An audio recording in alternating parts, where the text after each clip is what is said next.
Welcome to the 72nd Quackcast. Like the 71st, I'm recording this outside on a beautiful summer day in Oregon, so you may hear extraneous sounds. Not going to change that. It's too nice to go inside to record. This one is called Train Therapy. Summertime, and the living is busy. Finally, we have sun in the northwest.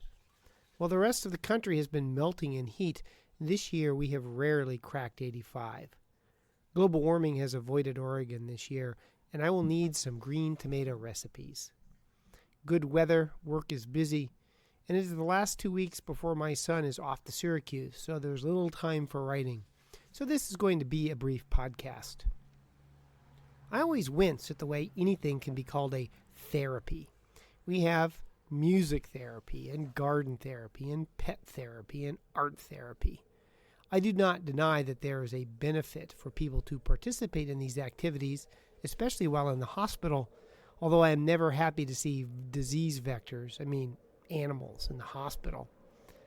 Dinner should be food therapy, reading should be book therapy, and using the internet should be computer therapy. I guess it's like calling something medical grade and you can bill more for it. Some therapies are a wee bit more odd. Indonesians are using railroad therapy. People lie down on electric railroad tracks because, quote, the electricity current from the track could cure various diseases, end quote. To date, no one has been either electrocuted or squashed, but I suppose it is only a matter of time. So why train tracks?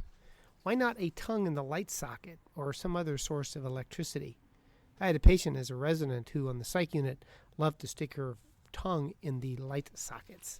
Sort of her own version, I suppose, of electroconvulsive therapy, although it didn't work.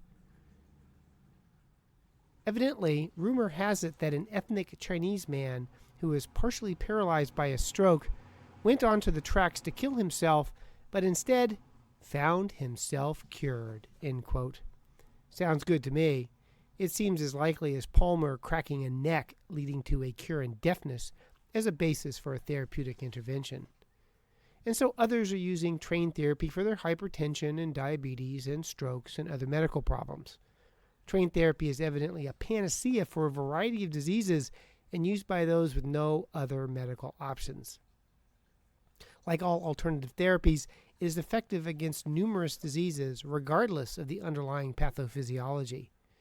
If only antibiotics could cure hypertension and diabetes and stroke, in addition to killing bacteria, I'd be able to cure everybody.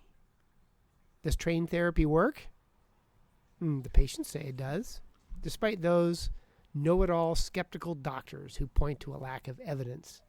And who would gainsay a patient's response to the therapy? If a patient says they are better, are they not? Quote, medical experts say there is no evidence lying on the rails does any good. But patients insist it provides more relief for symptoms, high blood pressure, sleeplessness, and high cholesterol than any doctor since she was first diagnosed with diabetes 13 years ago, end quote. I was worried that they would forget to tell both sides of the story. And just who, by the way, is an expert on the medical effects of lying on electric train lines? Did you get board certified in that?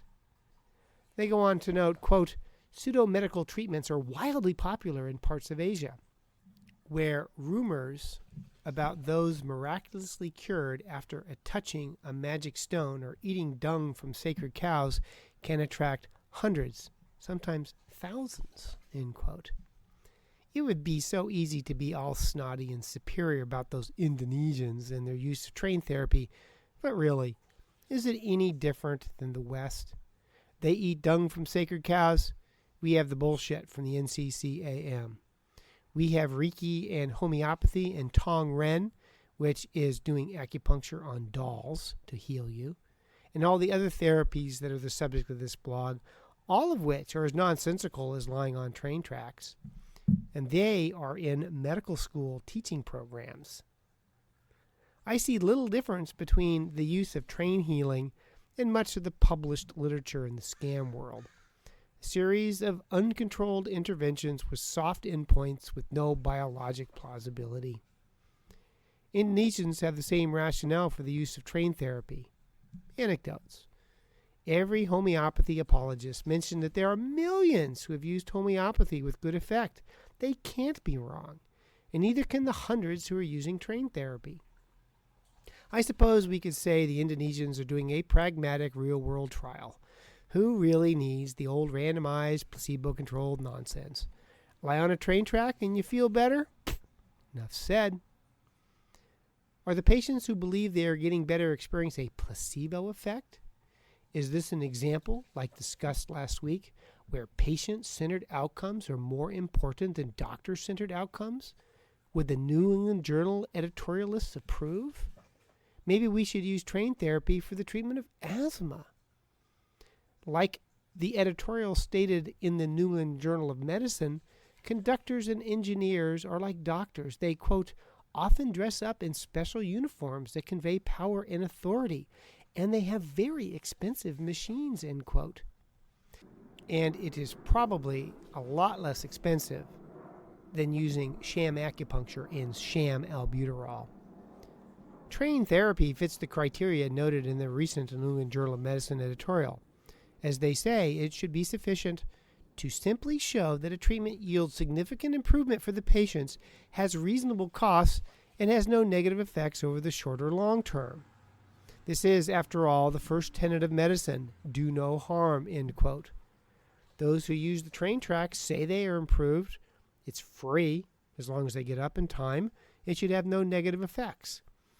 I would, however, avoid bullet train tracks, just to be safe. I expect train therapy to become incorporated in the integrative medicine programs at Harvard or other hospitals, especially those that are accessed by light rail. There was a time I was inclined to think that people who participated in scams were either stupid or ignorant. I have long ago abandoned that idea.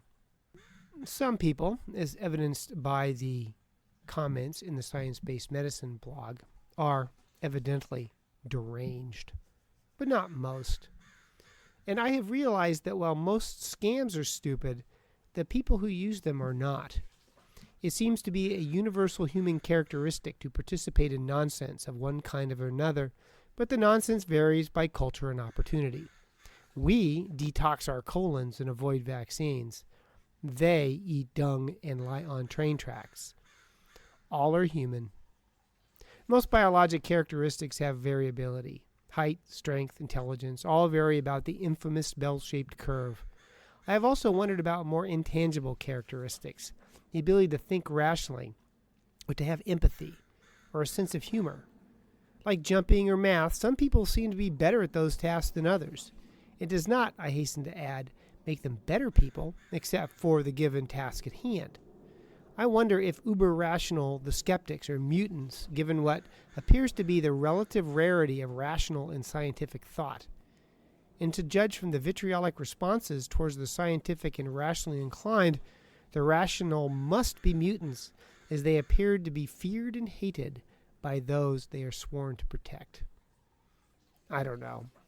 That's all idle speculation, probably caused by vitamin D deficiency.